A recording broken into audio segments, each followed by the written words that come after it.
Hey legends, welcome to the Connect podcast. A no BS approach to connecting people, connecting businesses, Connecting communities. and connecting successes. Connection is why we're here. So I tell you what, I'm going to come back here within 10 years. There's going to be a TV channel out waiting at the airport when I come in. You watch. And I turned up with Benny the Jet Urquidez, the woman with the world's longest fingernails. 2 meters long. Yeah. Just to sit there with a hand like that. My first thoughts were, how's she wipe a bum? Because it's not just about, are they going to learn how to defend themselves? They're going to learn about humility, because they're going to get out on the floor and work with someone who's going to be better than them. Yeah. So they have to learn how to suck it up. Yeah. So Gene LaBelle is probably one of the most famous, legendary stuntmen of all time. And he won this wrestling thing. They put the belt around him, and they put the belt around him. He stood in the ring there, he went, woo, and waved it around over the top of his head and hit the president of the Wrestling Association in the eye and cut his eye open. They took the belt off him right now. Let's connect. Oh, welcome to the Connect podcast, episode number 12. And today we've got a very special guest, one that, comes from a great place in my heart. And I'm really looking forward to having this conversation today. 59 years in martial arts. He's got multiple black belts in different styles, trained with legendary and world-renowned martial artists like Benny the Jet, Chuck Norris, and Bill Superfoot Wallace. He has a current Guinness World Record for most boards broken in 1 minute. He's the head of Asia Pacific for the up-and-coming gym software club manager, and he's an absolute legend. Glenn Coxon, welcome to the show. Thanks, man. Thanks very much. Thanks, guys, for having me on. Love it. Thanks for coming on, Glenn. It's good to have you here. World record holder. We haven't had one of those on the podcast yet. First, yeah. I think that's where we need to start. What are those records involved there, Glenn? So I've got the world record. Funny, started up nearly 20 years ago now, 19 years ago, 2005. One of my black belts came to one night and said he'd heard that there was a casting call for Guinness World Records in Sydney. And he wanted to go on and have a go at a world record for most punches in a minute. And then he said, there's another record. He said, you've done, board breaking and that. He says, there's a record for the most boards in 1 minute. So I started thinking, well, what's the record? And I asked what the record was and couldn't help it. I started figuring it out and thought, this is doable. I think this is doable. So we got some boards, did some practice, put in the application. We went along, and before we know it, I was there on telly with Grant Denyer and the team, Channel 7. Oh, yeah.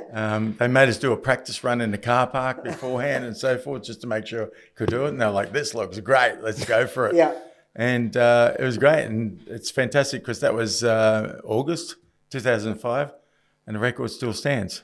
Okay, before we know what that number is, in 1 minute. 1 minute. Okay. So 60 you know what the answer is? I know what the answer is. You know what the answer is. 60 All right, seconds. How many you reckon? So you're doing one at a time, or? Yeah, good question. Using both hands at the same time. Okay. And breaking down. I go through 2 at a time. They're 1 inch thick, so they're a bit thicker than this table, about the same thickness of this table. Because Guinness is English. Yeah. So they don't use centimeters. It's 1 inch thick. And they're really specific. They've got to be less than 14% moisture content. They've got to be this size by that size, etc. So really, really specific on their stuff. It's not just sort of go grab some boards from Bunnings. These were specially made. And going through 2 at a time with 2 hands at the same time, moving to the next stack, the next stack, the next stack. So just down the line, just straight one after the other. Chop. So I'm thinking maybe 120 to 180. 120 if I to 180. think Come on, man. per Give second. us a bit more than that much of a range. 120 to 180. That's 60 Okay, of a range. I'm going to go 220. What do you I'm going to think? go 220. 220. 220 is a lot. 220. What I do you reckon, do you I think? reckon, I reckon 160. 180. Okay, so now you'll go. I reckon 180. Like, what, we've got an auction happening? What is the answer? 359 boards in a minute. Wow. So the last one was just 1, or did you miss one? I missed a couple. Okay, so you just kept going. You missed a couple. Yeah. And then I heard you try. Did you attempt to beat that world record? I've actually had 3 attempts at breaking my own record. Okay. Each time I've come up just a little bit short. Yeah. And the last time I did it, I was prepping to go for a world record. And it's sort of it might not sound like a big deal to be doing just this board breaking type thing. But when you're going at that level It's like an athlete preparing for Olympic Games. You want to peak right on the day when you need to be really on your game. So I was working towards that. It's 12 months of preparation. And of course, then you got to raise sponsors to pay for the boards and this, that, and everything as well. Because the practice, I'm guessing, would be costly. Well, no, you break it down can't to actually boards. practice on the boards because it wrecks your hands. Yeah. So you've got to practice on like pads or on a boxing bag that's turned sideways. You've got to practice your gait when you step from one to the next so that you're not overstepping. When you're actually striking down, you can't afford the time to be looking where you're hitting and then look for the next one and look where you hit and so forth. You actually need to be looking where you're going to go now and know that you're going in the right spot here. Wow. And if you're out of line, you're not hitting the boards, you're hitting the concrete blocks that are holding the boards up. Yeah. And that wouldn't tickle. And that's where if you do one like that, you'll break your hands.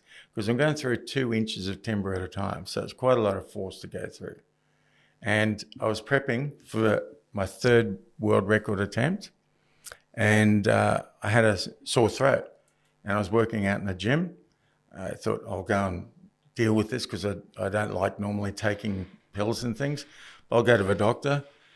Went to the doctor. I just recently moved from one suburb to the next. So I had this new doctor. And thank goodness she was sitting there and going like, tell me about this and tell me about that. Tell me about that lump in the side of your throat. And anyway, so let's go and get it tested. So one test leads to another, to another, to another. Before we know it, I was in the Chris O'Brien Lifehouse. I'm sitting in the waiting room. I thought I was just going to go and get this tested that I had. And it was a cyst, just a cyst in the side of her neck. Already been tested before. That's why I told the doctor, it's all good, it's all good. So nurse comes in and says, on the other side of that wall is a team. And your team is discussing your case. And I'm going, I'm a case? I need a team? What's going on? No idea.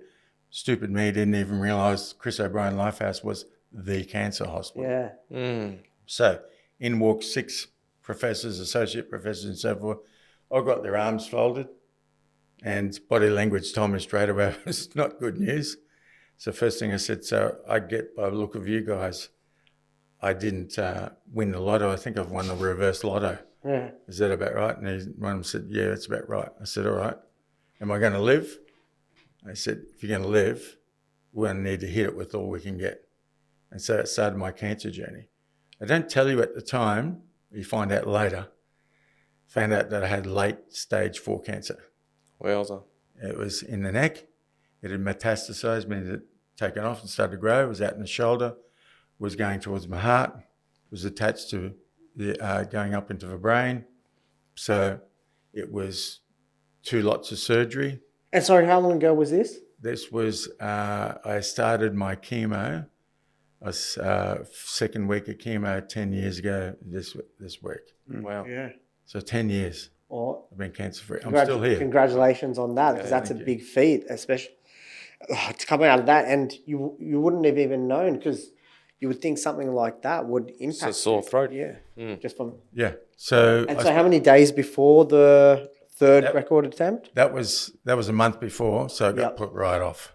And then, lo and behold, after the treatment was done and everything, post-Christmas, I was finished. I was lying on the lounge one day, and I'd seen this story about this woman had just had a go at the women's world at a world record, same world record.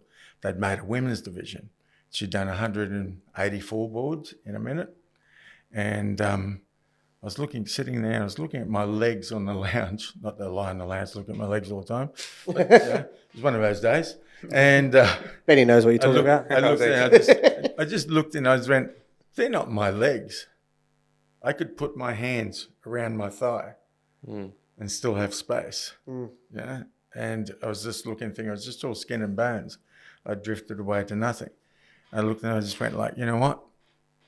I'm going to rebuild this body and I'm going to go back and I'm going to attack it and I'm going to do that world record. And these guys have saved my life. So I'm going to go back. I want to do it right. I'm going to see if I can get on tally, do it as a fundraiser. I'm going to raise money for Chris O'Brien Lifehouse to give something back. I was talking with my daughter, rang up then. I was talking with her. She was doing martial arts for a while. And I said, there's this girl in England. She just did a world record, women's world record. I know what. How about this? Let's both go on TV. I'll do a men's world record. You do a women's world record, and we'll raise a shitload of money for cancer research. How about that? Huh? She's gone, okay, Dad. Yeah. So I put her into training, and we did that. And 10 months later, we did it on the Today Show, so you can look it up. You know? Yeah. So Lisa and Carl were running the Today Show at the time on Channel 9. So we did it on the breakfast show. And it wasn't easy. I came up 11 boards short of my own record. Yeah. Because the whole time, I'm trying to break the Guinness World Record. Ladies there, ready, set, go, boom. I'm going bang, bang, bang. And then Carl's in there going, look at him go, he's doing it. He's done this, he's chopping, he's hitting it. It sounded like the last 15 years. Yeah. Melbourne Cup. Melbourne Cup's coming up. Sounds like. And you got this yabbering going in your ear, and you're trying to focus on what you're doing. Should have told him to shut up. Should have gave him one. Karate chop to the neck. But I was mic'd up, and I had to be on the game. Yeah. And so I came up just short, but then my daughter got up and had a go. And she absolutely carved it. Yeah. Absolutely carved it. And did she have a karate background as well? Yeah, a bit of a martial arts background. She was a coloured belt. Yeah. So hadn't got the black belt yet. And she got up there and she broke the women's world record. Oh, wow. And that was 2015. That still stands. Yeah. wow. Yeah, That's so impressive. So she's coming up to 10 years next year. And so she broke 214 boards. Yeah, wow. Yeah. She smashed it. Yeah. And what made you want to break your own world record? Is it because you think someone could get potentially past yours, or is it more for your own personal, achievement? Yeah, great question. It's a little bit of a sort of like, okay, you know what, I reckon I could have done a lot more. Could do a lot more. If I could do a lot more, someone else could do a lot more. If I'm going to do it, I want to leave it so I can sort of go, you know what? Good luck anyone breaking it. Yeah. So I've had 3 goes at it. It's one of those things, like I said, with an athlete, everything has to be perfect on a day. You can't have Carl yapping on in the background. You can't have Carl yapping on. So no more Today Shows for the next one. You've got to have the boards just right. Sitting at home one night, one of her attempts was we were sitting at home one night having dinner, and phone rings. I said, that's an unusual number. Pick the phone up. And I get this person on there saying, hello, I'm ringing from Italy. We run a TV show here, we run a big studio. Anyway, I got invited to go out to Italy, to Milan, and film and go for my own world record. I said, I don't know, what's involved? I said, well, we'll fly you there. I said, where I go, my wife's got to go. We'll fly you and your wife there. We'll put you up in a nice hotel. We'll give you all the food. We'll pay you some money. And just go and do a TV show. I thought, well, that's 1 minute of board breaking. For an Italian holiday, sounds pretty good, like a good deal. But it turned out to be quite extraordinary because they were filming over 2 weeks the Guinness World Records for Europe in Italy at the biggest studio in Milan. And they had us all staying in the same hotel. So all these people are all doing these different Guinness World Records. And they're all staying in the same hotel and the food's all covered. So you go down to dinner at night time. We were about to walk into a restaurant one night. I said to my wife, did you ever want to run off and join the circus? It was like because here it is. A circus. I was going to say it, but I was like, I'm putting you in that group, so I don't want to say it because it would be like. Okay, imagine this. When you open a book of the world records, you see some freaks in there. Stuff. Yeah. The woman with the world's longest fingernails. Yeah. 2 meters long. Yeah. Just to sit there with a hand like that. My first thoughts were, how's she wipe a bum? That's what you think. I'm a practical sort of a guy. Huh? Yeah. We had the 2 world's tallest twins, the 3 strongest guys, the world's smallest woman and the world's smallest man, 21 inches tall. Wow. I was only there for one night. Yeah, that was Ron's brother. It's your brother. and funny, the world's smallest woman and world's smallest man, they're both, when they talk, they both talk, they sound like Chip and Dale. Yeah. Squeak. It sounds. You're in the car. You're going to the studio, and they're in the back. Think, You think it's the wheels? You're like, something going on in the car? Yes. I know it sounds very inappropriate. They were lovely people. So it was all these weird people a priest from New York, who was a great Throwdini. Rodini. So he would have a blindfold on, and he would throw daggers at a girl spinning around on a wheel, on a chocolate wheel, and like old school circus stuff, right? Another guy who went for a world record to be able to snort milk up his nose and shoot it the longest distance. Actually, this was on TV. Yeah, I remember the one that her eyes popped out. She could pop it out the furthest. Yeah. I remember all these ones. Yeah, the milk one. That was pretty disgusting. Yeah. And a good friend of mine from just up the coast a little bit, and that's Anthony Kelly. Yes. Yeah. So hello to Anthony. He was on there. He's an arrow catcher. He's legendary for snapping arrows out of midair when they fired at him and stuff like that. He was on there catching the fastest tennis balls fired at him. And he told me one day, he said, look, he said, Elaine's here. Be careful of Elaine. I said, who's Elaine? And then they said, that's Elaine over there. There's a woman from Scotland, and she's dark-skinned, and she has the record for the most piercings. 6,500 piercings all over her. God. And she's tatted up everywhere. She's inked everywhere. I've seen her. She looks like this human Christmas tree. Yeah. And sure enough, I get into a lift one day, and she comes up and she goes like, hello, darling. You want to come up to my room? Oh, no. Come to my room, I'll show you the whole collection. Is that a true story? He said, be careful. And the wife was next to her going, So it was, you imagine walking in for dinner and you're going like, oh my goodness, look at this. We joined the circus. Yeah. Wow. If I was single, I would have gone for the story afterwards. Just to say what happened in that room. I thought my board breaking thing was really boring compared to all Yeah. It's quite humbling. So did you end up attempting it there, or you bailed on that? No, I did attempt it. Yeah. And it's funny, some things get lost in translation. Yeah. So the boards had all been cut. We're in the studio the day before. Here's all your boards. They look great. I pick them up. They're all cut with the grain going the wrong way. And I said, no, this is no good. I said something worse than that in Italian because I was doing a bit of Italian. And so I said, no problem. We'll get some new ones. I said, but they'll be green. Green boards don't break. They just bend. And I said, that's okay. We're cooking them. And so, yeah, sure, they go in microwave. We turn up on the day, pick them up, feel the ends of them, they're sticky with sap. So this is going to be hard. Oh. So as it turns out, I didn't quite get there. Yeah. But you can look it up. It's on YouTube and there'll be stuff there. Yeah, nice. So tell me, Glenn, we know, I mean, to go through that and then to come out the other side and attempt a Guinness World Record is pretty phenomenal. Like, to be in the headspace of where you would have been through such struggle and to then even attempt to want to do a Guinness World Record is phenomenal. But you think that stems back to you as a martial artist? Because obviously, so many years in martial arts, the discipline that's involved in that. Do you think it's that always striving for something, right? It's a challenge. As a martial artist, you want to constantly challenge yourself. You want others to challenge you. That's why you want to step up there and spar with people who are better than you, because they will push you.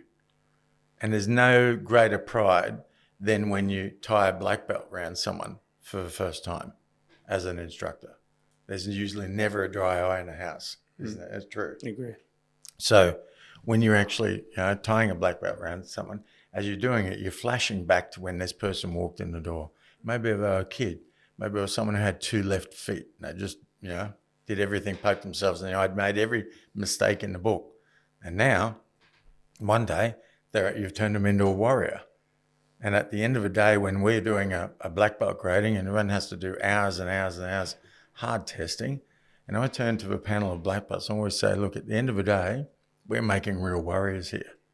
So I want you to say, regardless how good this person is, if you were out tonight and you're with that person and you're out and about and you're walking home and then 6 people jumped out and went to attack the 2 of you, would you feel safe to be able to turn around and say, I'll take them? When as soon as I move, it's on, you go the rest. I'll take care of 3. would I feel safe that that other person is able to take care of the other three? If you think that they can, then they get the black belt. If you think they can't, they don't get it. So they have to, at the end of the day, be calm, collected, aware. And dealing with the cancer, it was tough. I was, going, if it's all right to go back to that. 100%. Yeah. Sitting in the hospital there one night, and there's a room of 4 guys in there. And this old guy over here, he had been, not you, but another old guy, a little bit older than you. He's sitting over there and he's on the chemo and everything. He's going through a whole thing. He's struggling. He wants to pack it in. It's his second round of cancer. He wants to pack it in. This guy over here was not dealing with the chemo very well at all. And he was about to lose his foot because the cancer was in a bone in his foot. And he was crapping the bed and everything. So, it's just not a good scene. And the guy next door to me, in the bed next to me, he'd been driving in his car yesterday, had a headache, wasn't sure what it was. And then he'd just been told, behind the curtain of silence, which is the shower curtain, my docs are there talking to him, that they found he's got a brain cancer. It's inoperable. And he'd better go home and get his affairs in order immediately. These are really, really heavy messages. And I'm saying, basically, I'm in a room of death or near death. And I was like, I'm not going to be this guy. I'm not going to be one of these. I'm not making it 4 for 4. And so I just made a decision, I'm going to fight. So I thought, yep, they told me I'm going to have surgery. I'd already had the big surgery. I was lying there with blood bags hanging out of me and tubes and stuff, every machine that goes beep. And I was like, okay, next, that's one battle. I've got to get over that. They said I need to hit it really hard, so I'm only allowed to have 2 weeks to recover from major neck surgery. They cut you right across here. Then we're going to start the chemo. We're going to hit it with the strongest chemo there is. And we're going to, at the same time, be hitting with radiation, the strongest radiation that there is. And they test you all the time to see if your body's handling it. We're not killing you, but we're almost killing you. You know, it's saying what doesn't kill you makes you stronger. I changed it. What doesn't kill you almost kills you. So I was sitting there going, I'm not going to do this. I'm not going to be the 4th guy out of 4 to be dying from this. And what goes through your head? Is it your family? Is it from your training? Like, what's that cause that goes, I'm not going to let this defeat me? I'm not going to do this. I'm an old warrior. I've retired from the battlefield. Now I've been called back in for one more war. So it goes into that battle mentality. I'm in war mode. Yep. I'm in battle mode. Yeah. This cut here was the first battle. I'll pull back into my cave. I'll stitch up my armor. I'll build myself internally. I'll go out for the next battle. The next battle is called chemo. I'll pull back in, stitch up my armor, prepare, readiness, get myself ready, go out, go for the next battle. So it's ultimately like a fight. Round 1, round 2, round 3. One day there's got to be, that's the end of the fight. And if I'm still standing, that's all that matters. So it worked for me. And 10 years on, we're here to share the story, which is incredible, Because I deal in a line of work where I'm getting the call from the client to say that they've been diagnosed with cancer. Since I've opened my business, I've had 6 claims for insurance, and they've also all been cancer diagnosis. And of the 6, 5 of them have been under 40. So 5 people have been diagnosed with cancer.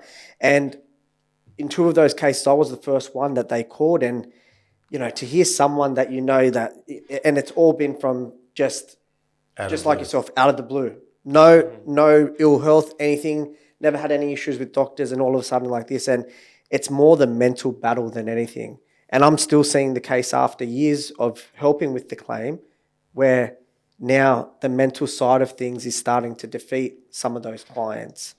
And I wouldn't know how to deal with it, but that's why I'm very interested in the psychology that comes with how you got out of it. Yeah. Glenn, let's say you didn't go through martial arts your whole life. Do you think the hustle and drive inside of you to push through cancer came intrinsically as a person, as Glenn, or came through what you learnt through martial arts? Yeah, great question. At the risk of saying egotistical, I think it was me. I wanted to be like that. I just had this drive.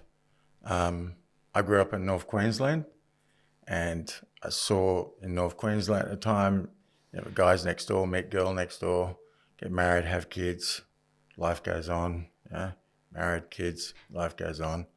I just looked and thought, this guy's never going anywhere, not doing anything. I just felt that there was much more of a world, much more adventure to be held out there. And I said, no, I'm getting out of here. I'm leaving town.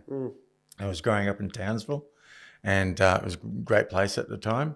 And I left and I split to the Gold Coast. I went and got myself a job so I could surf all day. I was a mad keen surfer and trained martial arts and surf all the time. So I got restaurant work and that, so I could work of a nighttime, surf during the day, that sort of type thing. And I was just really, really keen to get out there. But I told the guys that I grew up with in my street, I said, tell you what, I'm going to come back here and I'm going to show you guys. I'm going to come back here. I'm going to come back here within 10 years. When I come back to town, there's going to be a TV channel out waiting at the airport when I come in. They're going to be waiting there. I'm going to be on radio. I'm going to be on TV. You watch. I was 1 month late. And I turned up with Benny the Jet Urquidez. We rocked into town. We had 2 TV channels there and 3 radio stations, all did interviews that afternoon. And so I was just always felt a little bit of that little bit of, local guy goes away, comes back, makes good type thing. I wanted to do that. I wanted to, you just want to make an impact. I don't want to be lying on my deathbed one day thinking, what did I do? Came, I hung in, that was it. You want to create a legacy. You want to have a legacy that you can. I want to have done something. I want to feel like I've done something and give something back too. Huh? Determined for something bigger. Yeah. And that led you to, Benny mentioned before, it led you to work with, some superstars, one being everyone's familiar with, Chuck Norris. So tell us how what led you to America and into that world and working with these people and using your skills and art. Well, it's funny because growing up in North Queensland, my dad had news agencies, and being mad keen martial arts, we'd train like hours and hours and hours every day. I'd sit at the back of a news agency and I'd be reading all these martial arts magazines. And on the front cover there's guys like Chuck Norris. So I was reading all about Chuck Norris. So when I got to bring Benny Urquidez out from the States and we toured around Australia, he invited me to come back to America and train with him back there. I sold my car, everything I owned to get there.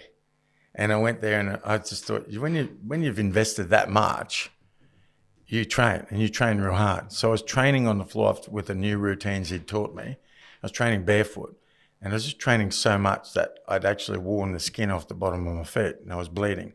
So then I was starting to slip in the blood. And so I just took a step to the left a metre or so and kept training until that got slippery. Yeah. And another one. And then later on, I look back and there's all these blotches going down the floor. So I went and got the mop and cleaned it up.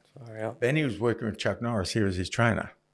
So I'm over here trying to patch my toes up with electrical tape, the martial artist's best friend. Chuck Norris comes over and he sat down and he says, I haven't seen anyone train that hard for about 30 years since I did. I'd love it if you'd come and be my training partner tomorrow. Yeah. And from that started a really nice friendship. And the next day I looked like a complete idiot standing opposite him, grinning ear to ear. And just trying to keep it cool, Yeah, exactly. Because it's someone that you, like you said, seen on the front of magazines, years ago, and all of a sudden he's now asking to spar with you or be a training partner. And he actually said, what are you grinning about? Yeah. So I know it sounds really corny. I said, but I've been dreaming about you for years. I want to stand opposite you and work out with you. And then he roundhouse kicked you in the face. a bit like that. And then your time, so you spent some time in America training and you did that several times back and forward? About 10 trips back and forth to the States over 5 years. I used to go every time it was winter here.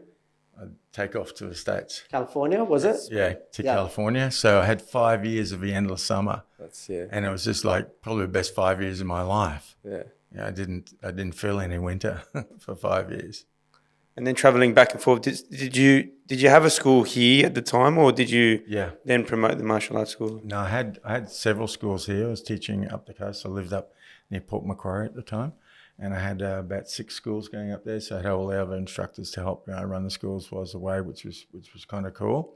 And then eventually, Benny asked me to head up his style, so I left those behind and handed those schools over and started from scratch, teaching a completely different style. And it's just a terrific experience, and getting to work with Benny. He's also a great trainer with regards to movie stars and that as well. So I got to meet lots of different movie stars and some really, really cool people, teaching and training, helping people like Kylie Minogue in one movie for Street Fighter. Oh, yeah. Jean-Claude Van Van Damme Damme? was in Yeah. that, yeah. My favourite. And also Raul Julia, who was in that. He played Gomez in the Addams Family movies. Yeah. Really, really cool guy. Also getting to meet people like James Caan, Mickey Rourke. I heard you have a very very funny story about Steven Seagal. Oh, Steve Seagal. Okay, so I've never met Steve Seagal. Yeah. But I know lots of people that know Ran in Steve circles. Seagal, and he's got a funny sort of a reputation out there. And he might come after me first, but I don't care. We'll take them on. You just wear it. You got to wear your rep. That's what I do. So there's a movie happening over there, prep for a movie. Steve Seagal is working in this movie. He's working with a bunch of other guys. He's working with one of the guys he's working with. It was a legendary wrestler named Gene LaBelle. He's a judo master, and they called him Judo Gene. So Gene LaBelle is probably one of the most famous legendary stuntmen of all time.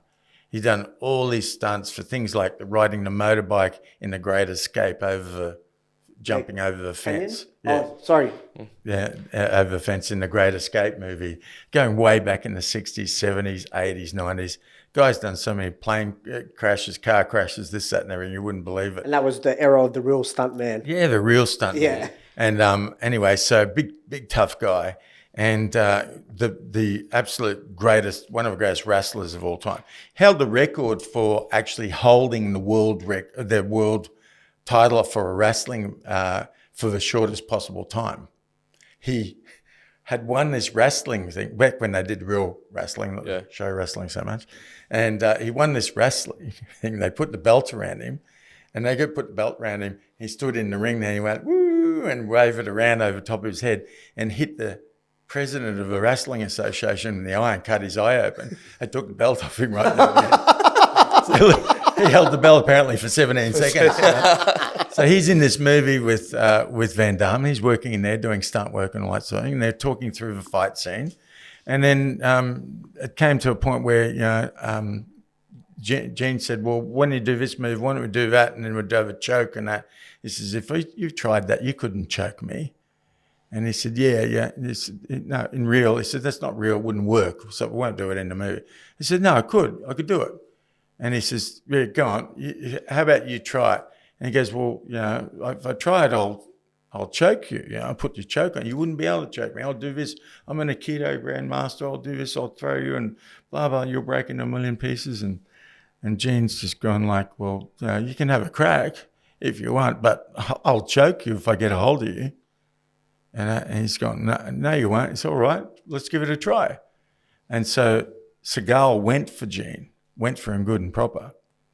Gene grabbed him, choked him out. And Seagal's asleep. They brought him back around. He woke up. He was really, really pissed off. And he got up, apparently swearing and screaming at everyone, and told Gene, you're a fraud, you're this, you're that, blah, blah, blah. That wasn't right. You're Cheap shot, kind of trying to defend himself. Yeah, exactly. Trying to make yourself look a big deal and all that sort of thing. If I really came at you, he said, listen, you don't want to do it again. And he said, I'll take your head off. And, apparently he was just really going for him. And he said, if you do, I'm going to really put you under. And so Seagal went for him. And Gene got a hold of him and he choked him out. And he choked him out really deep. So deep, Seagal lost it, as in he pissed himself and he shit his pants while he was asleep. He lost total bodily control. The upshot of it all, though, is that Seagal turned around and then he said, I'm going to sue you. Wow. So he went that sounds like it's very Hollywood-like. Yeah, You yeah. got to sue everyone. Yeah. So he went to sue him. And Seagal tried to get all these other people to turn around and say that, Gene was a fraud and fake and there's no good and blah, blah, blah, and all that sort of type thing. And I saw a magazine article once, a big story about it. It was a Dirty Dozen. They'd interviewed the top dozen people that they could find that were legendary martial arts experts, on whether or not it was for real and all that sort of thing, who had the goods. And they had Chuck Norris in there, Benny Urquidez in there, had Bill Wallace in there, had all these guys, and they were all asked to give their 2 cents worth in that. And Seagal's I probably tried just to let it just die off slowly. Wow. So just like the poo in his pants. yeah, I suppose the moral of the story is always be very careful as to who you call out. Who you call just out. Don't know what tricks they've got up their sleeve. Yeah, that's a good story. Yeah. And if you see Gene, he's in stature. How would you explain Gene? Like He looked like a bear. yeah. Yeah. It looked like a bear, and he had these fingers that were like, each finger was this thick, was 2 fingers thick. So when he grabbed you with his hand, it felt like it was getting crushed. Like it was like he practiced crashing coconuts every morning type thing. Yeah. He just, because he's in a And a stone. wrestler all his life, so his strength was just phenomenal. But softest, hardest guy you ever met. And a great cartoonist. I've got a book of his at home. It's full of cartoons. He did a little cartoon of me in there and all that sort of thing. He signed it. It was lovely. Glenn, we're hearing all these stories, and it makes me wonder. And obviously, the achievements that you've been able to pull off in your life with the cancer and the world records and the Hollywood stuff. What was your childhood like? What was it like growing up? What sort of shaped the man that Glenn became?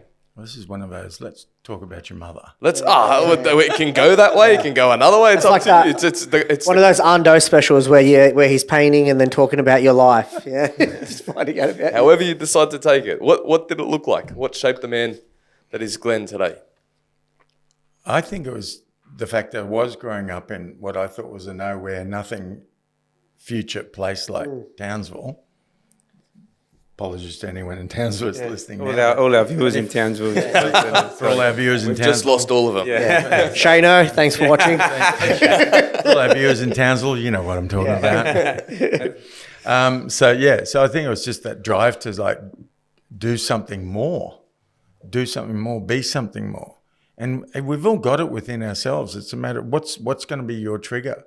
What's going to be your trigger to turn around and say, well, do I go for that another job? Do I apply to be the manager in that business?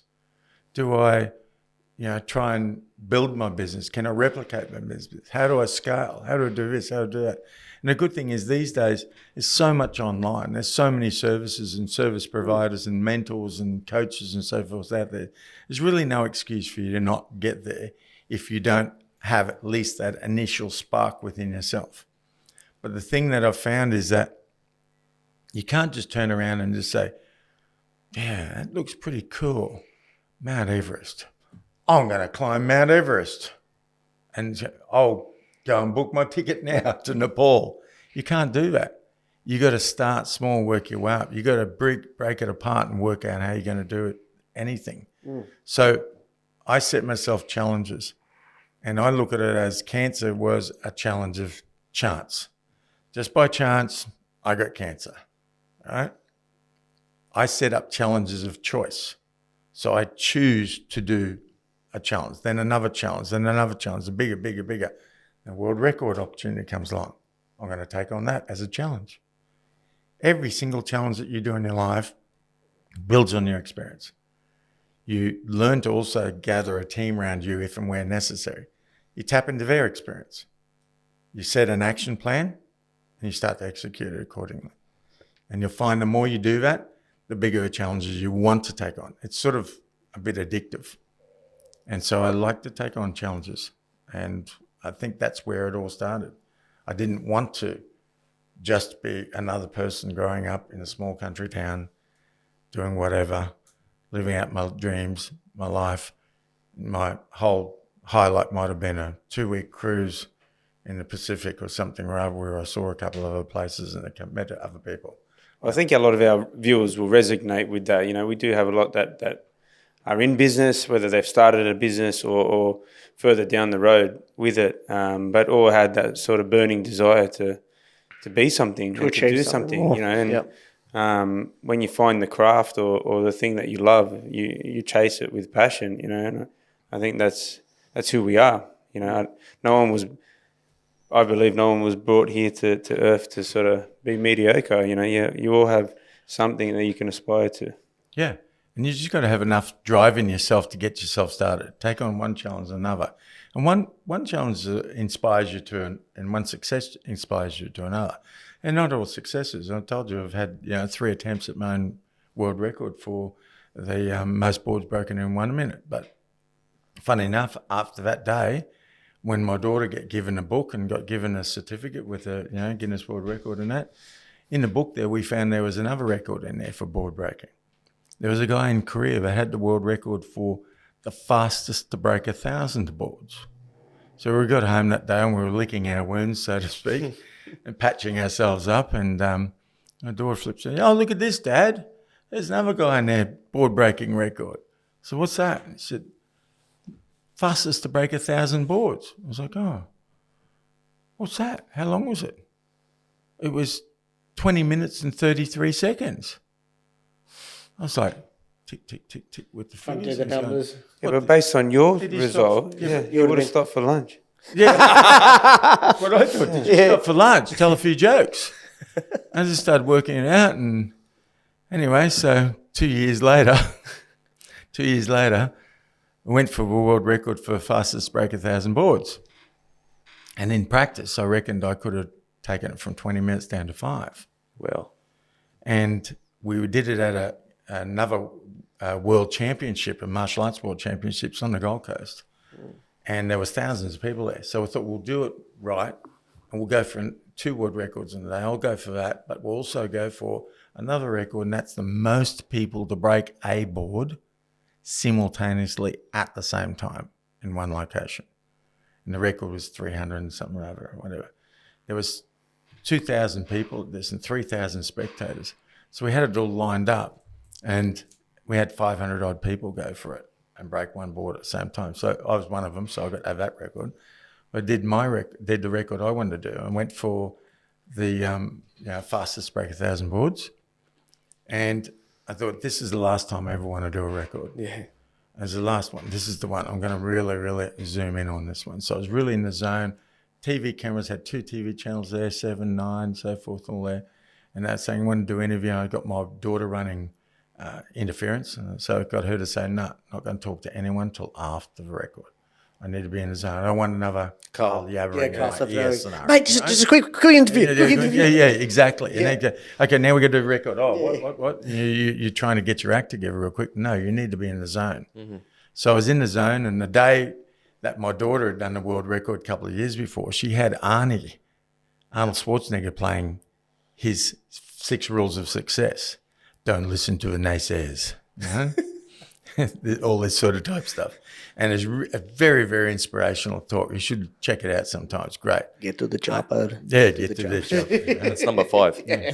So I had Arnie playing in my ear over and over and over and over, getting me in the zone. And then when I got out there and I went round, I had set up for 500 boards and then had people replacing them. So we had the next 500. I went round, did 1 lap. And as you're breaking the boards, what happens is after a while, the jarring is so solid, the nerves in your hands and your arms lose sort of connection. And so you tell your hands to close solid, so when you hit, you are solid when you hit and you go right through the board. That way you don't feel the pain as much because you're more solid.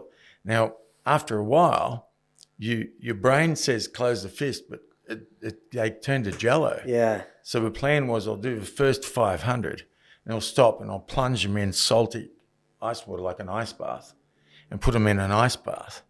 And that will shock them. It'll actually close up the capillaries a little bit as well because I'm bleeding by then because the chips just chip away at your hands and you end up with a bit of a mess. And so I had boxing wraps on. That's all they'll allow you for protection. And I lined it all up so we could have it right. And we had the camera crew there, so when I'd go fight 501, I'd hit and we'd get a big splash and look at make a great photo and all that sort of stuff. Put the hands in the water and the crowd was just going bereft. Nearly 5,000 people. Screaming. They're all screaming like, go, come on, you can do it. So I started huffing and puffing, right? And I'd worked 2 years towards this. And my wife's going like, why are you puffing? And I said, it's for them.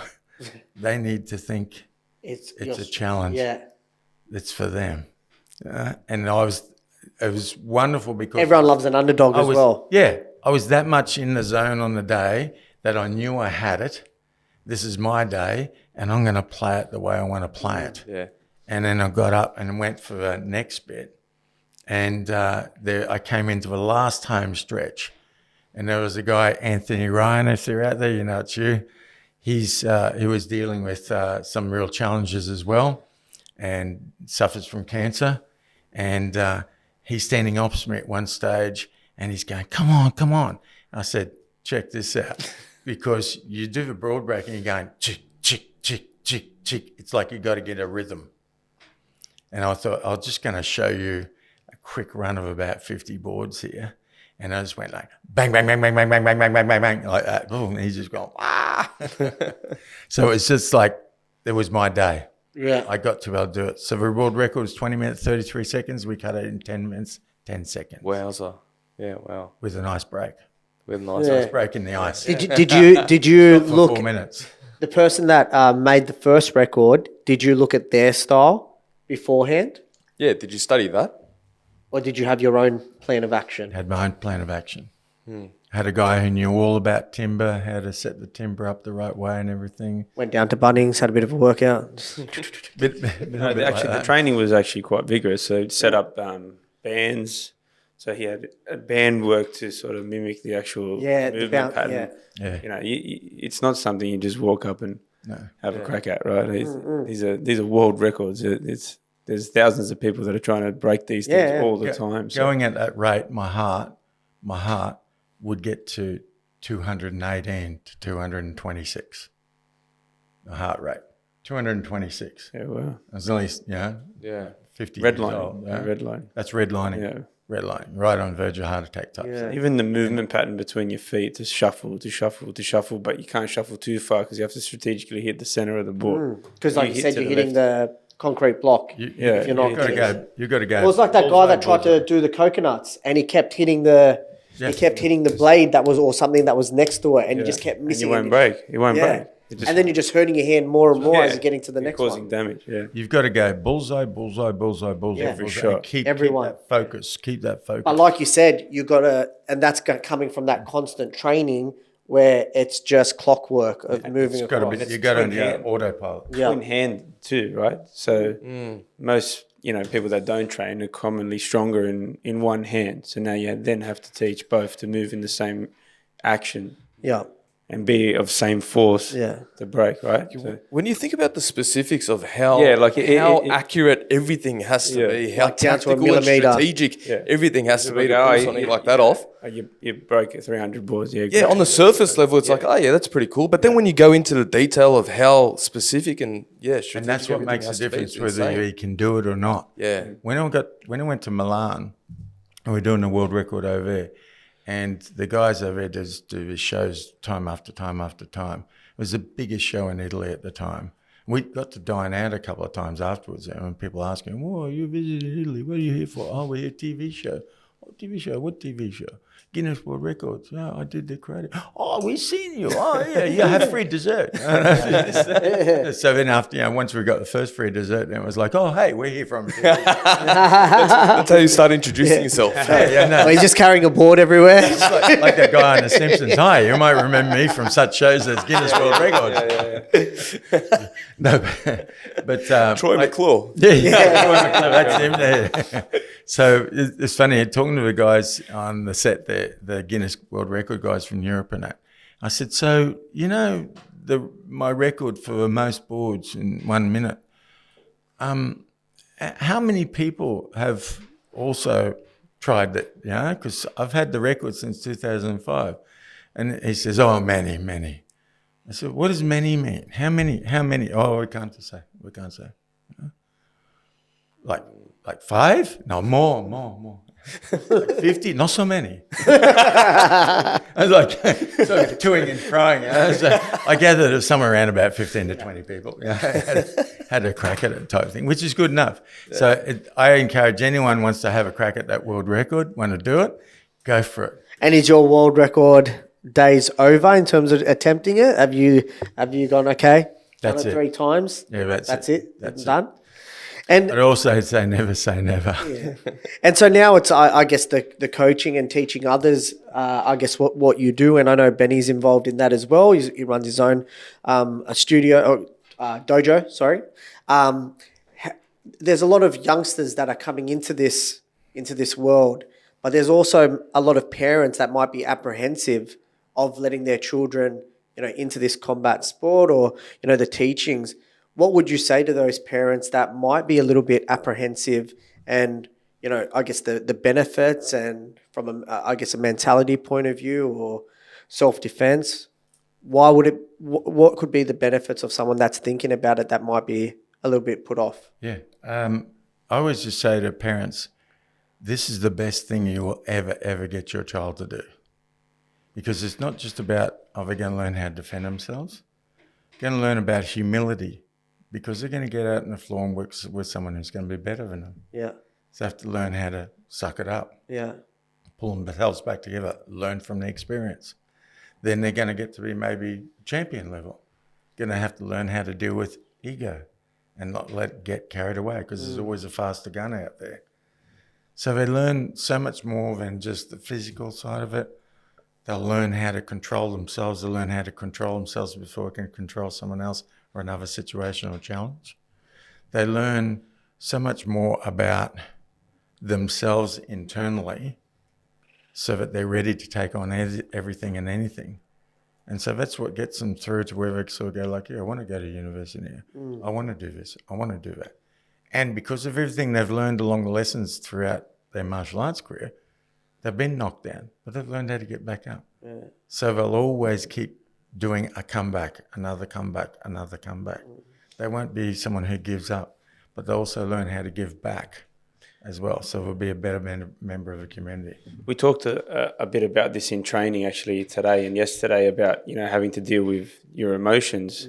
Martial arts actually teaches you, that you have these levels of emotion and to navigate through them in the moment, like things like frustration when you don't sort of pick up a certain move or movement pattern straight away, that level of frustration, like why me or why can't I get this quickly, or anger comes up often where, you might get tagged from your partner and, automatically what do you want to do, right? You want to tag him back and then there's that level I have to deal with that. So there's all these emotions and this is within the round. Yeah. So I have to navigate through this. So I believe, teaching these young kids to deal with these emotions and to keep a level head preps them for everyday life. Oh, especially in this era where participation awards and, putting your kid in a bubble and trying to stop them from, I guess, the outside world and try to protect them as much as possible.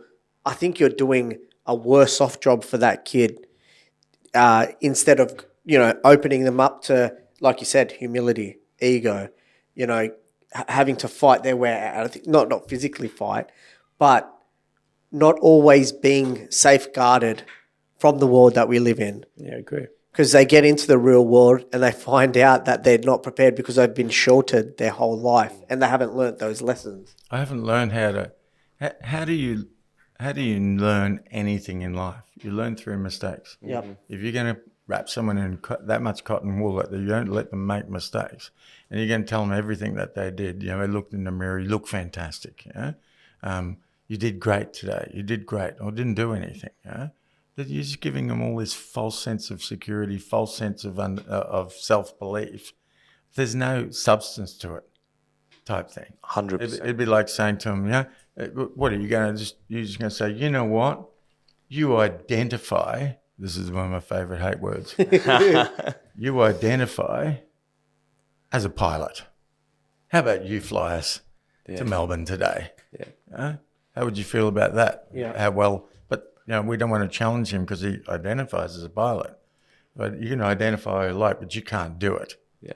So you got to be. I know we're getting on the edge of. I think you gather where I feel on that sort of thing. Yeah. Yeah. Well, being that Bushido Kai is our style, right? And you're the founder of that, the system, and the grandmaster in our style. Last night we did something really exciting, and we cut the ribbon in a seminar with Benny the Jet from America and several other master instructors. Cut the ribbon for the opening and blessing of our new Hombu, which is our headquarters in Japanese. So pretty special night for all of us, our students. How does that make you feel as the founder of the school? I was struggling not to tear up at the time, to be honest with you, because it was real sweet. Here we had the guy who was my master instructor, and now I'm the master instructor of his style. And now he's the next generation. And there's the students and the next sensei's under him. So we've got these 3-4 levels of history and lineage. In the one room. And we're there and we're opening our home dojo, our main dojo. We're opening it. And we're all there at once. So it's just really, really sweet. Yeah. It's like, the all-time great photo of having great-granddad, granddad, dad, and the kids and that all together for a photo type thing. It's special. You got to do it while you can do it type thing. So it was. And I have now a line of black belts that have worked underneath myself, and then I also have my son there too. So which makes it that little bit more special. Who just came off the back of winning in Japan. Yeah, so we just got off the plane on Sunday, basically straight back in the thick of it till today this week. But yeah, he went to Japan. The birthplace of what I believe martial arts is started, and he competed in the world tournament there after qualifying in the state or winning the states and winning the nationals. Qualified for the Australian team. We turned up and represented, and he actually won one of the categories there. So he became international champion. Yeah. And how old is he? Champion. He's 7 years old. 7 years old. Incredible. And Benny, 10 years old, you became a black belt? Yeah. So to see your son. It's full circle. And that's where I was, I think the beautiful thing for us at the moment is that we're feeling that full circle sort of shift. And that's, in martial arts, legacies is a really big thing. I want to know that long after myself, that place that we cut the ribbon last night, our home, our forever home, continues. I think it would even mean more to you, like you said, tearing up, going through something like cancer, and then going, this This is my legacy. Seeing my this legacy play out. Yeah, and this is why you're doing what you're doing, gone through all those avenues, the struggles, the battles, the wins. It must feel good to see that. I know, and a lot of people don't get to do that. So, that's why I encourage people to get out there, challenge yourself, do something, make something of yourself. And it doesn't matter I don't care if you make the best pizza in the suburb, but just be famous for your pizza. It's damn good, We'll celebrate it. I've got students that don't have aspirations to be famous, but they're bloody good at certain things like they shelter around it and don't want to talk about it, but we force them to celebrate it. And our biggest thing is that to celebrate your wins. Martial arts has given us a safe place to celebrate together. It's like our home, our family. One of our students last night became a sensei, and her eyes lit up and the smile on her face as she has worked her way through uni. But martial arts has always been there as a safeguard, and she's going to become something special, in her own right. So. Well, that is one of the questions I did want to ask, because I saw when I was doing some research, Ben, you mentioned that you're a sensei, and then Glenn, you're Kancho. And then, so what Be careful levels? how you say that, yeah, 'cause you get it. yeah. No, not in respect. Just the way you say it. Yeah, I'm saying it wrong. I'm just reading. I'm saying it how I read it. Kanzo, but Kancho. Yeah. And then, so What's the level from there? yeah, or what's below that, and how do you get from one level to another? Is it so if you're someone's sensei, do you let them know that they've made it to the next level? Is there a grading process? Is there an association?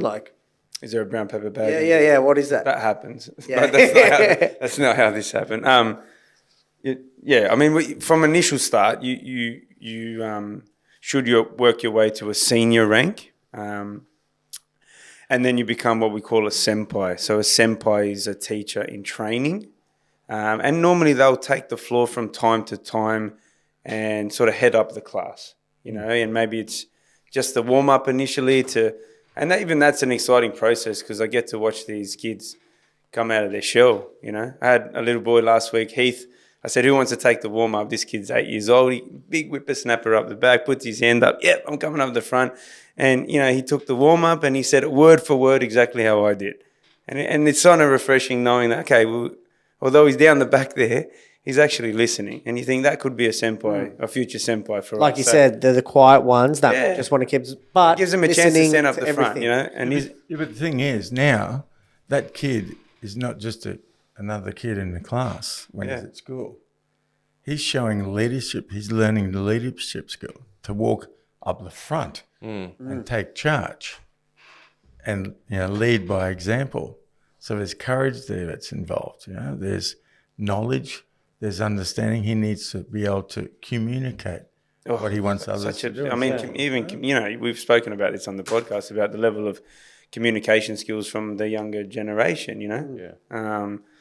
I force them to the front and sort of give them that opportunity to learn to speak, and they bumble their way through their words sometimes, but each time they do it, they really step forward to it. So to answer your question, senpai is a teacher in training. From senpai, then promoted to sensei, and it's based off the head of the style's discretion, I think. Would you say for that one? Yeah. Sensei literally means teacher in Japanese. And you're going to understand that martial arts has many different styles. So it's got Japanese styles. We're talking Japanese terminology here, but there's also Kung Fu, which tends to be more Chinese. So they have all these different other terms. You would have heard Sifu. And that's what if we watch a Bruce Lee movie and talk about seafood, and this sort of type thing, not seafood. Yeah, because I was thinking about lobster. No. I could tell the way you were looking at it. I was like, I wasn't going to say anything. I was waiting for it to get brought up. Seafood. Okay. Seafood. Yeah, I'll have something.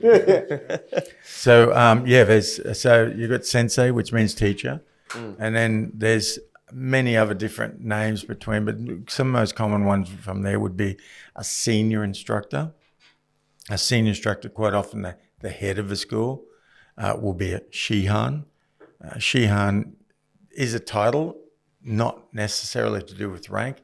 However, it's usually not ever applied to anyone that hasn't at least got a 5th dan.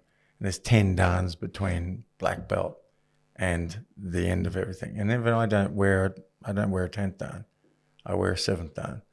I've got black belts in 5 different styles, but I wear a 7th dan. And in time, I'll wear an 8th dan and a 9th dan and so forth.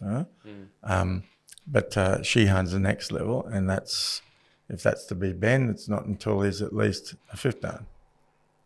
He's the head of a school, but hasn't got the grade level there.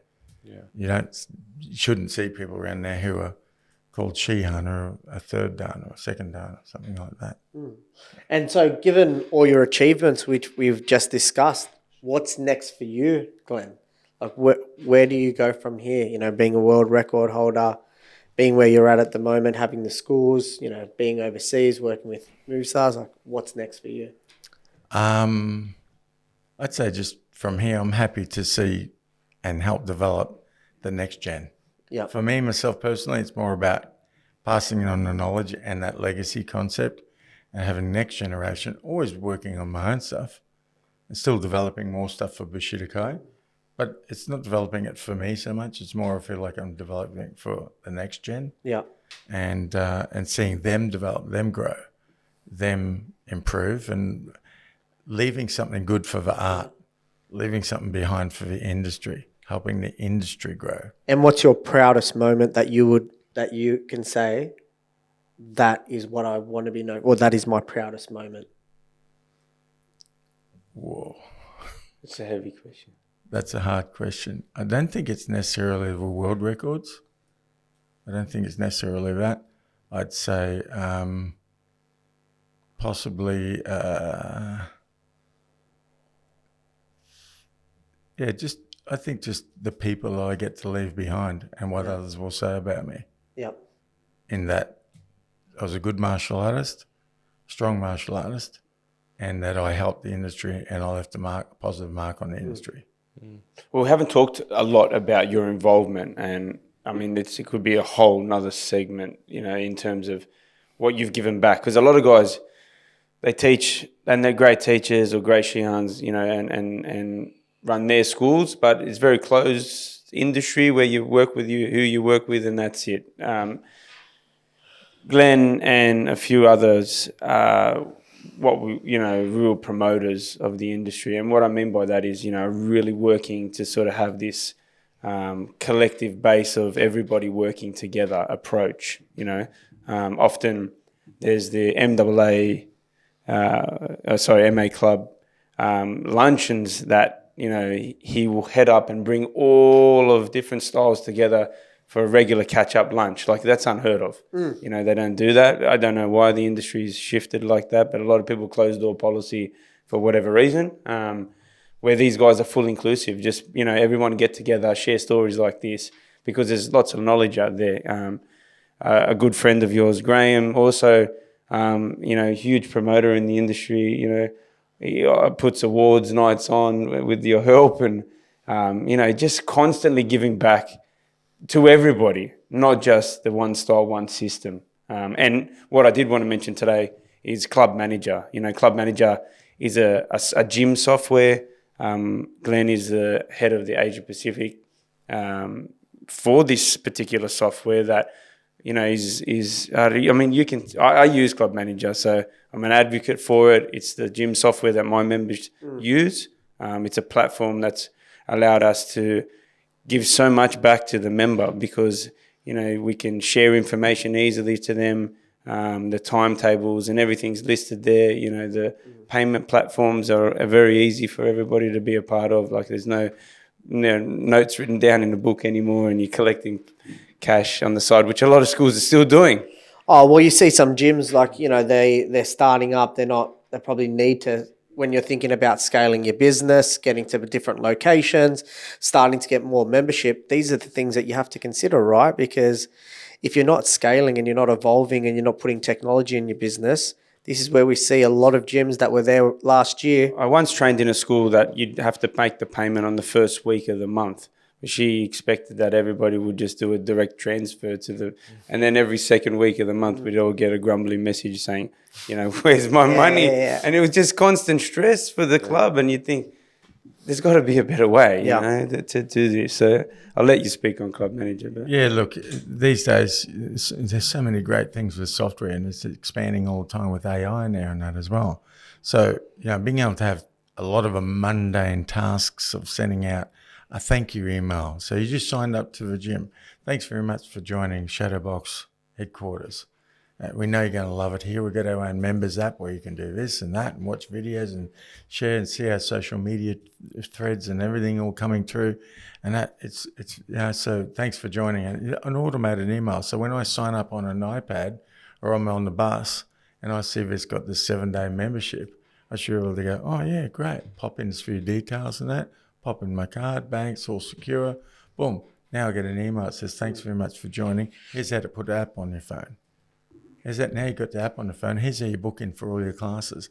So all these things automated. Take all that stuff out of the hands of the person who's running the gym to have to, oh, I just got a new member. Oh, I'll send them an email. Oh, but hang on, there's someone at the door. It's just automated, takes it all off their hands. So I fell into the job, as it turns out. I was looking for software for a good friend of mine that was running an industry association. We went looking at 30-odd different types of software. This is 5 years ago now. As it turns out, these guys turned around and said, gee, we haven't had anyone in Australia. It's out of the UK, by the way.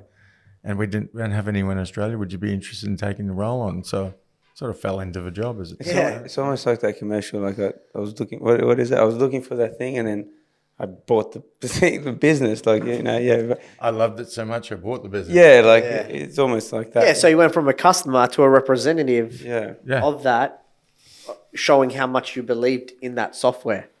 And scaled in the country. Like Yeah. you've got multiple locations in Sydney, multiple locations in Melbourne, some on the Gold Coast now, and split to shoot off in India. Yeah, we've got hundreds of clients all around Australia now. Yeah. And now I've been appointed to head up APAC. And we just launched India last week. And then this week we just launched the Philippines. And next we're going to launch, I can't say where. I thought you were going to do exclusive drop. That's exciting. Glenn, this has been an incredible episode. There was so much value and it was very enticing to hear your stories and what you faced and the challenges that you've came across and how you've sort of approached them. We usually wrap up our episodes with a few questions. I thought you were going to say wrap it up with a song. Yeah. No, Mate, if you want to sing, I forgot my guitar today. I can beatbox if you It'll want. be a bit. If I start singing, it'll be, and that was our final episode. I want to throw it over to Ben. We usually have a few questions just straight off the bat that he's going to ask you. Well, why don't you ask about the 3 people to dinner? Well, ask that first, but give him time to ponder on it. Okay, because all right. it's such a heavy. It's a Well, good it's usually off the cuff, but we'll do it that way so we don't upset Ben and Ron. So, all right, we usually end the episode asking the guest if they were to pick 3 people to take you out for dinner, anyone in the whole history of their existence and the past, who would those 3 people be and why? Whether you want to answer that question now or you want to think about Can it. you answer that, or you want time to think about it? I think I can. Oh, okay, cool. That's cool. Guy's an Let's go. incredible Let's do creature. Let's do it. It Let's is. do it. You know, it's funny because this is actually a game. I don't know if we came up with it, but myself and some friends came up with this years ago. And you sit around and people had a couple of drinks and there's about 6 of you sitting around. And so you've got to come up with 10 people you would have at the dinner table with you. 10 people. So you got to tell your first person. And you got to tell your first. So I tell my first, and you tell. Now you tell your second. Oh, you create the table. Yeah. Yeah. So Oh, that's you got to cool. create your own table. Well, we actually haven't done it between ourselves. You do that. So and what happens? Well, let's create the table. Yeah, let's create the table. Because then you sort of go, oh, you invited him. Oh, I'm going to invite that. Yeah, person. depending on the That's person too, yeah. if they Well, think, or yeah, if they don't a lot like more each other. Mate, That's let's have you back to make the segments because I like that. So let's do that. I'll go. You can start. Yeah. Let's make the table. Let's go. Okay. Well, wait, let's not do our table. We've got to keep our table to our podcast. No, let's add it now. Yeah, I reckon. Right we now? haven't. Yeah. Yeah, we haven't give done me it. No, two. no. Where are we going So to we go? just go one 3 at a each? time. 3 each, yeah? 3 each. Okay, yeah. Oh, it's heavy. All Go. right. Am I going to start? And we'll go Yeah. this way, right? Okay. Groucho Marx from the Marx Brothers. Oh, I don't even know who that is. Yeah. Yeah, look him up. Okay. Mine's Julius Caesar. Julius Caesar. I love it. I would love to see, like, just hear about why he chose to do what he do and how he conquered it and what was the reasoning for it. That's cool. I'll get to tell you later how I got to visit Caesar's grave. Yeah. Really? Yeah. Okay, fine. We should have started with this. Go. All right, I'm going to throw in Kerwin Reyes. Big mentor of mine. He sadly passed away on Saturday. I would have loved to, it would have been number one. Rest in peace to Yes. Kieran Ray, man. Yeah. We should have said that at the start. Mine's Bruce Lee. I'm going to throw Bruce Lee in the mix. I would just want to pick his brain and have dinner with him. We're on 4. Donald Trump. Hey. Oh, he's Barack Obama. What are you I was going to go another name, but I just want to be at a dinner with Obama and Trump on the same table. That's a cat amongst the pigeons. Yeah. Patrick Bet-David. I love Patrick Bet-David, and I am a massive, massive fan. He's a Fangirl. Assyrian. Assyrian. Did you see- and Armenian? I didn't even know that is. Assyrian. Yeah. I could look it up. This is cool. Michael Jackson. I love a bit of MJ. Maybe in his heyday, not so much towards the end. Next. This is number 3. This is your number 3. This is my number 3. I'm going to go with Einstein. Einstein. Albert Einstein. Yeah. Yeah, that's cool. My last one is Alexander the Great. Far out.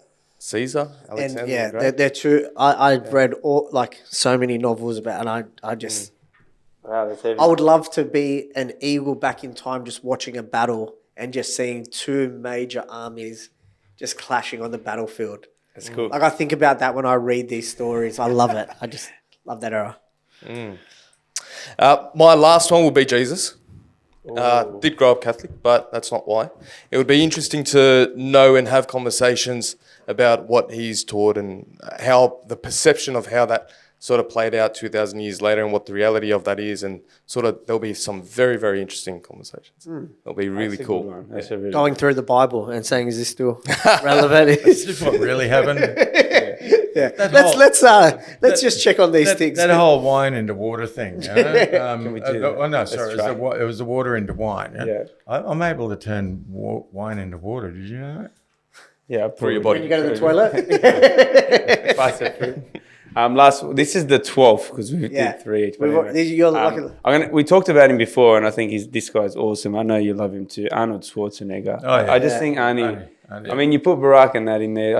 We throw Arnie in the mix with his political views, and also he's just a downright awesome guy. So who's at the table now? All right, let's do a recap. I like this. This is Ready? So Groucho Marx, which I'm going to do my homework on that one. Julius Caesar, Curran Ray, Bruce Lee, Donald Trump, Barack Obama, Patrick Bet David. David. I got to do my homework on him. Michael Jackson, Albert Einstein, Alexander the Great, Jesus, and Arnold Schwarzenegger. Like, that is a stacked table. It's like the hotel that you stayed at for the Guinness World Records. Yeah. Just a whole The different circus. Almost the circus in itself. But that's a pretty cool That's table. a So, powerful table. Yeah. well done. So, to wrap things up, respectfully, Glenn Coxon, thank you for coming on the show. I know it's been a long trip down to come and do this, so we appreciate your time. You know, I will continue to carry the torch and legacy for our system and for our art. You've been a long-time friend of mine, a brother, a father figure almost at times, and I appreciate you being here today. Thank you very much. Episode 12. What you're supposed to say is, let's connect. Yeah, if you want to just look at the camera And go 3, 2, 1, let's connect. Let's connect. Oh, well done, guys. Thank Thanks, you. guys. Thank See you. you next episode. Thank you, Glenn. We made this a free platform because we want to educate and add value to your business world. All we ask for as a payment is to hit the subscribe button and share it with people that you know would benefit from this conversation. If you want to elevate your connections, we'll see you at the next Connect MacArthur event.